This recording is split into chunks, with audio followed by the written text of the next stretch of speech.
pilgrims have stopped for lunch under the trees on the road to Canterbury.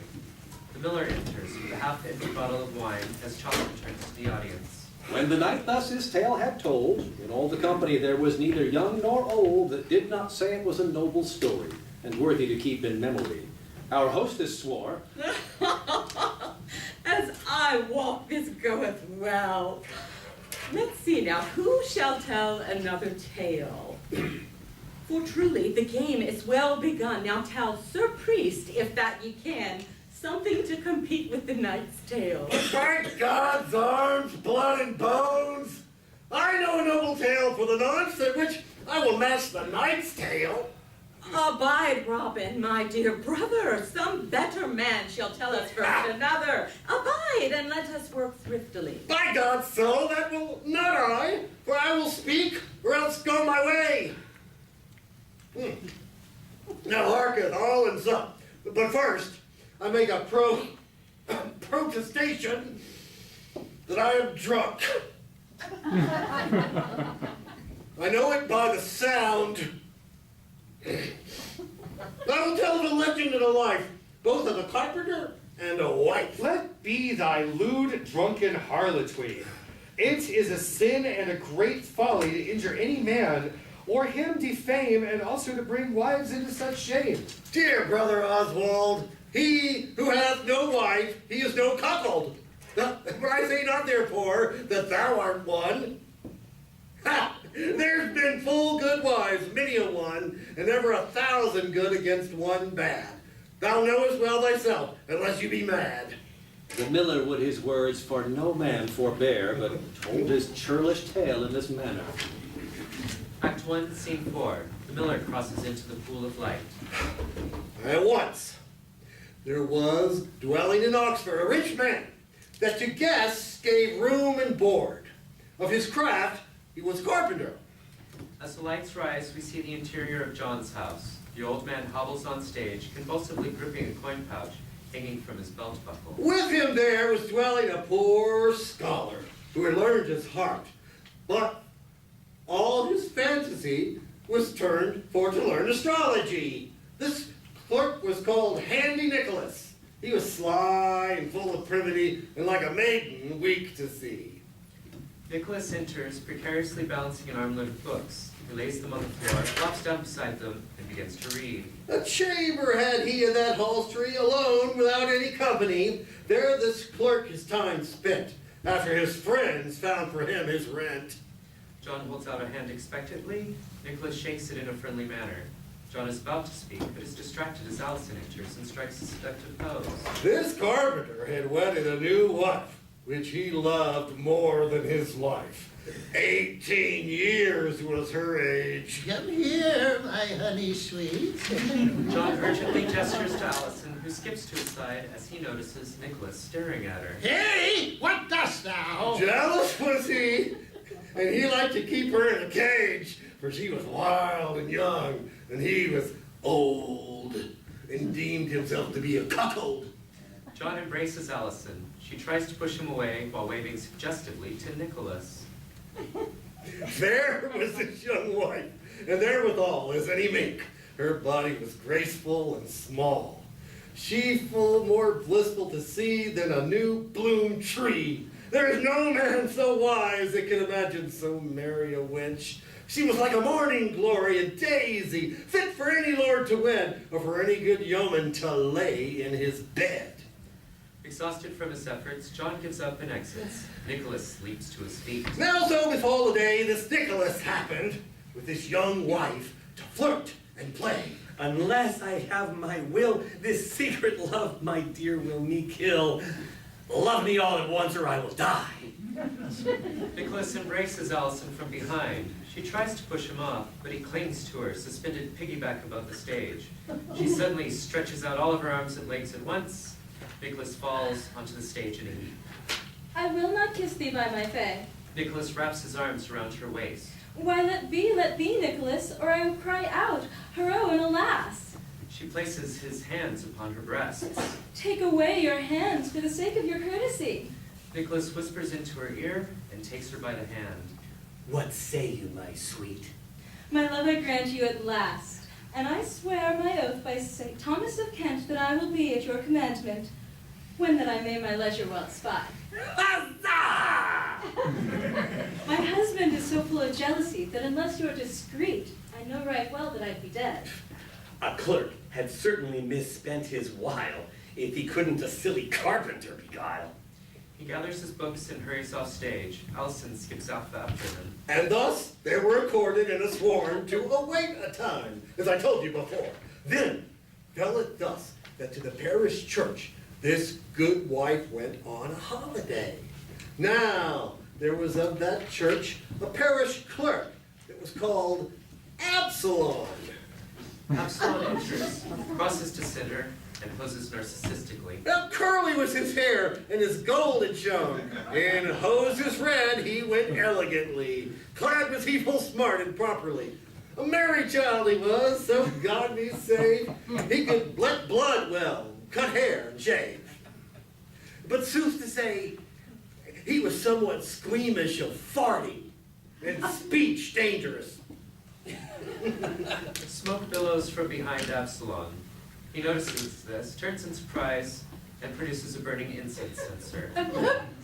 This Absalom that was jolly and gay went with a censer on the holiday, censing the wives of the parish fast. And many a lovely look on them he cast, and mainly on this carpenter's wife. To look upon her, he thought a merry life. Absalom leers at Allison while following the women off stage. The moon, when it was at night, full brightly shone, and Absalom his guitar had taken. For a paramour he thought to awaken. Forth he goeth, jolly and amorous, till he came to the carpenter's house, a little after the cock had crowed, and stood by the window. Absalom enters, tuning a guitar as John drags Allison onto the bed. When spent, he crows like a rooster and immediately falls asleep. He topples over. Now, dear lady, if thy will be, I pray you that you will rule upon me. Absalom bangs tunelessly on the guitar.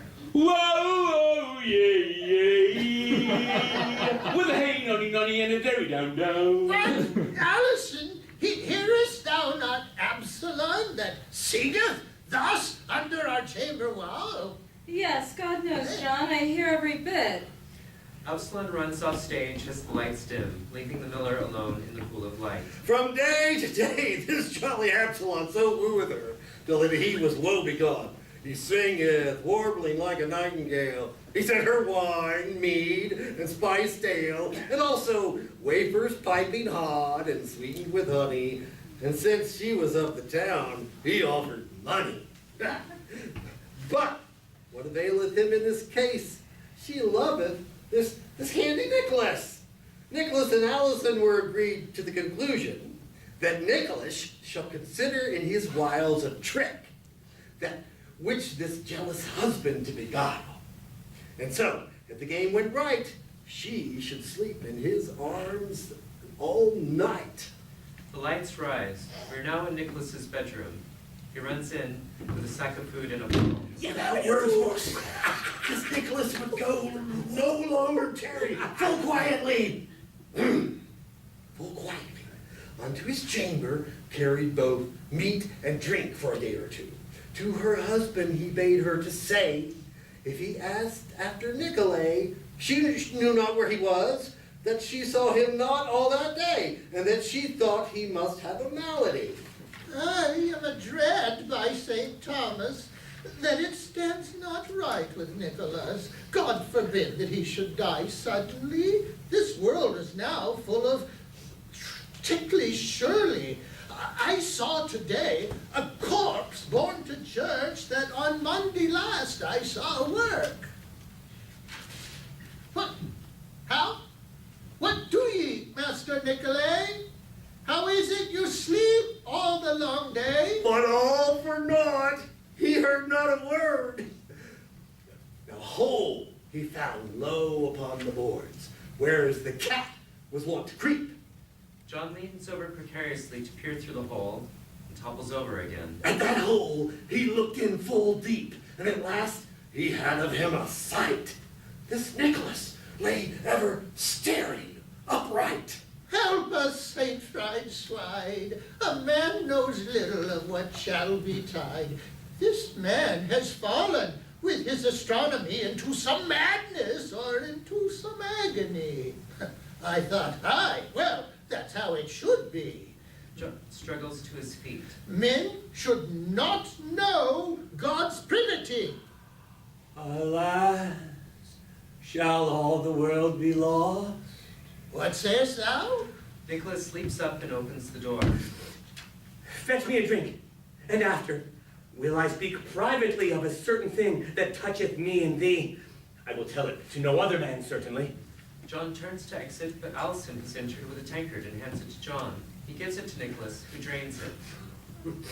John, my host, my loved and dear, thou hast upon thy troth swear to me that to no man thou shalt this counsel betray. For it is high counsel that I say. Now, John, I will not lie. I have found in my astrology, as I have looked upon the moon bright, that Monday next, when lasts still a quarter of the night, shall fall a rain wild and mad. This world in less than an hour shall be drowned, so hideous will be the shower. Thus shall mankind die and lose its life. Oh, alas, my wife! Shall she drown? Oh, alas, my Allison! Is there no remedy in this case? Why, yes. Ah, Hast thou not heard how saved was Noah when all the world was with water lost? yes, many a full year ago. Therefore knowest thou what is best to be done. Also, this requires haste, and of a hasty thing men may not dawdle or go a-tarrying. John nods hastily and turns to hobble off, but Nicholas spins him around. Anon! Go get us into this inn, a kneading trough for each of us. John nods and turns again, but is grabbed by Nicholas once more. See that they be large, in which we may float as in a barge, and have therein food sufficient, but for a day. Fie upon the remnant. The rains shall cease and go away at 9 in the morning the day next. Thy wife, shall I say, beyond a doubt, go thy way and speed thee about. John hesitates suspiciously, then begins to hobble off. As soon as he's done, Nicholas grabs him again. But Yeah. when thou hast for her and thee and me gotten us these kneading troughs 3, then shalt thou hang them in the roof full high, that no man our preparations may spy.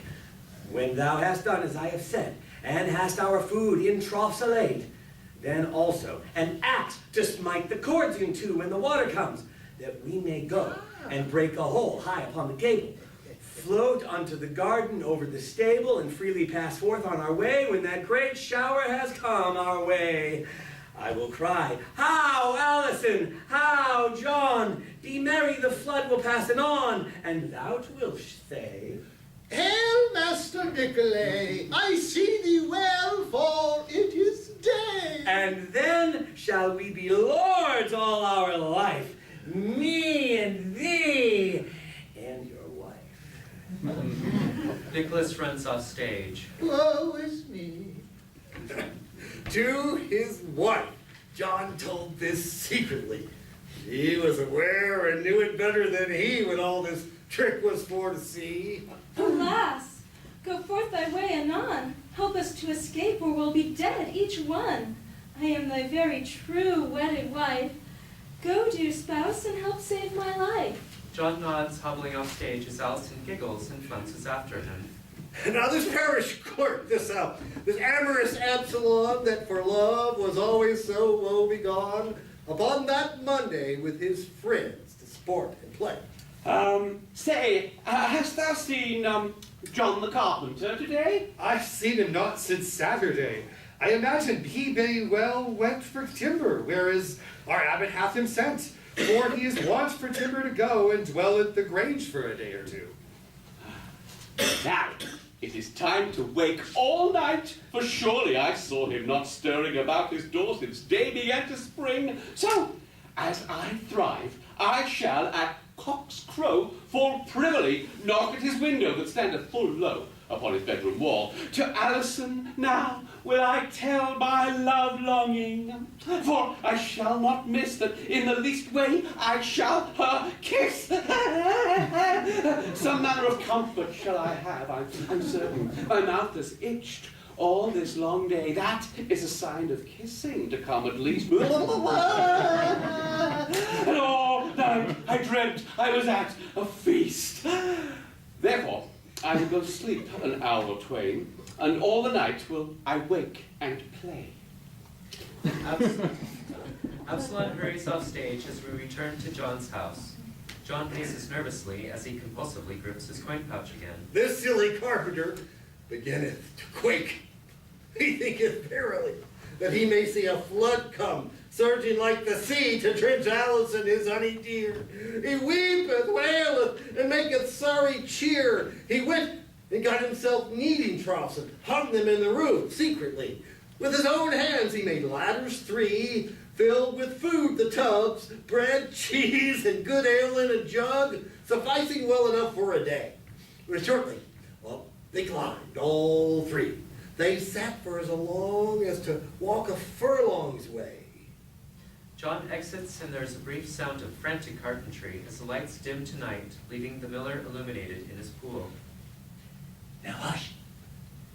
Hush, Nicolay. Hush.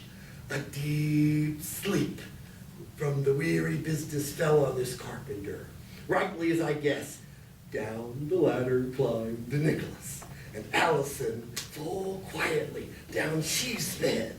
Nicholas runs on stage, diving into the bed. A moment later, Alison sneaks in, dressed in her nightgown. Without words more, they goeth to bed, where the carpenter was wont to lie. There was the revel and the melody. Alison gets into the bed, and they begin writhing comically. And thus lieth Alison and Nicholas in the business of mirth and pleasure, till the bells began to ring and the friars began to sing. Nicholas stands triumphantly, opens his mouth, and a rooster crows off stage. Shrugging, he lies down, and they fall asleep. When the cock had crowed, anon, up riseth this jolly lover Absalom. Absalom enters and crosses to the window. He rode into the carpenter's house and stood under the window. Up to his chest it reached, it was so low, and softly he cougheth with a small sound. What do you, my honeycomb, sweet Alison, my fair bird, my sweet cinnamon, awaken my sweetheart and speaketh to me? Well, little you think upon my woe, that for your love I sweat wherever I go. No wonder is it that I swelter and sweat. I mourn as doth a lad after the teat.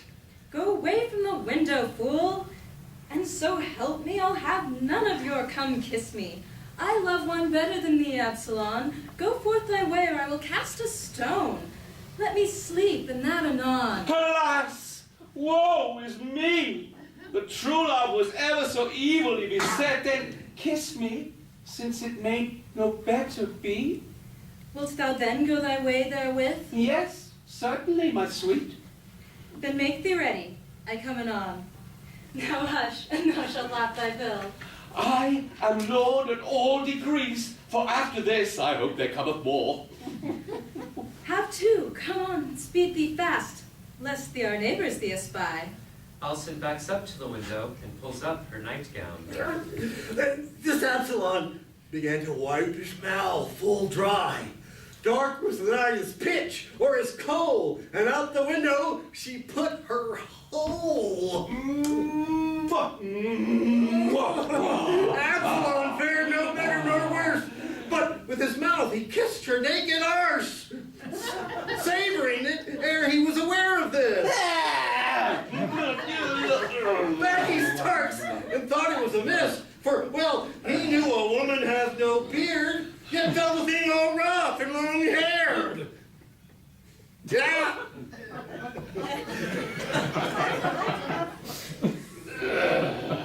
Oh, fine! Alas, what have I done?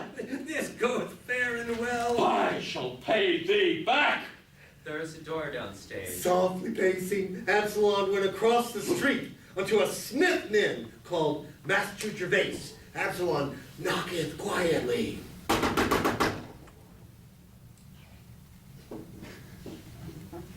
Open the door, Gervais, and that's a nun.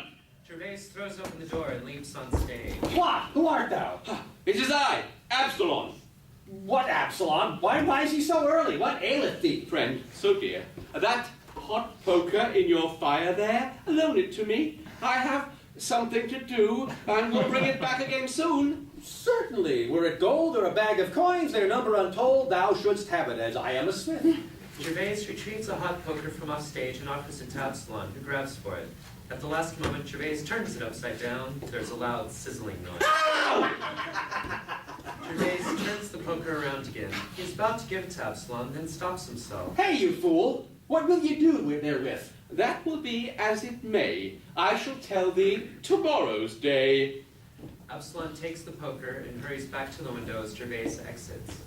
Nicholas crosses to the window and lifts the front of his tunic. Miller clears his throat. Nicholas turns and waves sheepishly to the audience as Absalom knocks. Who is there that knocketh so? I warrant it's a thief. Oh, no, my sweet life. I am thy Absalom, my darling. Of gold I have brought thee a ring. This will I give thee, if thou me kiss. I think I will add to the jake. Absalom will kiss my arse ere he escape. Nicholas turns his bottom to the window, lifts his tunic, and backs up to the curtain. Speak, sweet bird, I know not where thou art. So Nicholas let fly a fart. Absalom smites him with a poker. Wow! Nicholas leaps into the air and runs wildly around the stage. Absalom runs downstage and hands the poker to Gervais, who is entered again, hearing the commotion. Gervais tosses the poker off stage. Ow, ow, ow, ow! The carpenter from his slumber. Water, help! The carpenter from his slumber did start and heard someone cry. Water! Alas, now cometh the flood! The carpenter sitteth up, and without words more, with his axe, he smote the cords in two, and down he fell. Found time to sell neither beard nor ale, and then hit the floor of his cell, and there a swoon he lay. Out! Harrow, help! Absalom and Gervais approach John as curious townspeople gather around them. A flood! A flood! A flood! With the fall he had broken his arm. When he took the stand, it was to his own harm, for when he's spoken on, he was borne down by Nicholas and Allison. A flood, he says. Through fantasy and his folly, he bought kneading tubs 3, hung them in the roof above, and prayed us, for God's love, to sit in the roof for company. This man is mad, my dear brother. Everyone began to laugh anew at his strife. Thus was Swag, the carpenter's wife. Absalom had kissed her nether eye, and Nicholas is scalded in the bum. Bless you all, this tale is done.